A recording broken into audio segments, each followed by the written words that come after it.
Je suis Lise Sadirac, je suis la directrice du château Pechlate et du domaine de la Lyre, donc les domaines du sud de Louis Max. Le domaine a été fondé par les moines de la Grâce, de l'abbaye de la Grâce, qui elle-même a été fondée par Charlemagne. Pechlate, c'est un petit village. En 1900, début de 1900, il y avait une chapelle qui existe toujours, mais où là, il y avait une messe, par exemple, qui était faite tous les dimanches.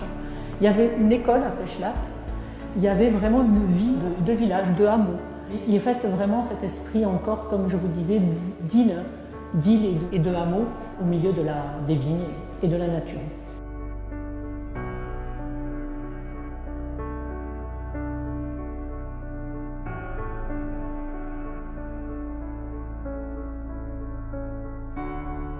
C'est un domaine donc situé sur la Grasse, au cœur des Corbières.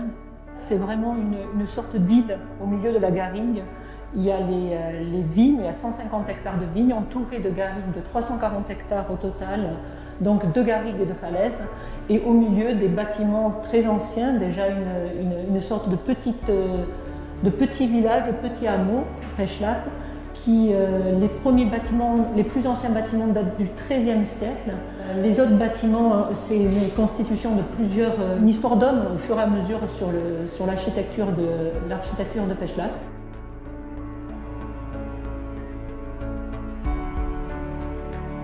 Donc le château Pechlate est pionnier dans les Corbières, d'abord de par sa taille, 150 hectares en bio, c'est assez unique en son genre. Ça a été pionnier dès le début, puisque Pechlate a été un des premiers domaines à faire de la mise en bouteille pour assurer la qualité jusqu'au bout.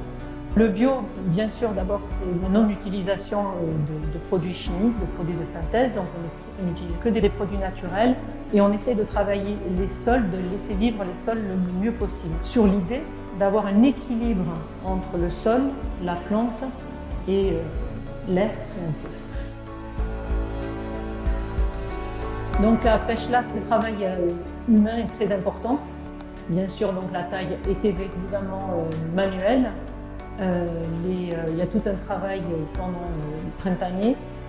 Quand on est en bio, on utilise forcément ce qu'on appelle dans les Corbières la rabassière, donc en fait une bêche pour enlever les herbes des plantes. Donc la main de l'homme est quand même très très présente jusqu'aux vendanges qui se font évidemment manuellement. Donc on a une équipe de vendangeurs de 40 personnes qui viennent vendanger les vignes de Pechlate. Donc ça veut dire levure indigène, ça veut dire travail en douceur des vins en macération pour essayer de trouver un équilibre, une tension sur les vins et quelque chose d'assez droit évidemment et d'assez élégant si possible.